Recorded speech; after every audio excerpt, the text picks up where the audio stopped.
نه از ایران همه اومدن.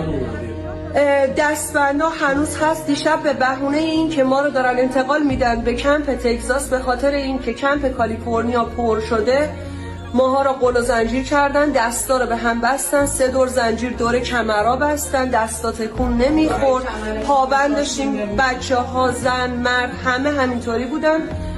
ما رو بردن به آرمی امریکا بدون اینکه هیچ دیپورتی امضا کرده باشیم. دیدیم سوار یه هواپیمای آرمی فورس کردن، همه آرمی بودن، صورتها پیدا نبود، فقط چشما پیدا بود.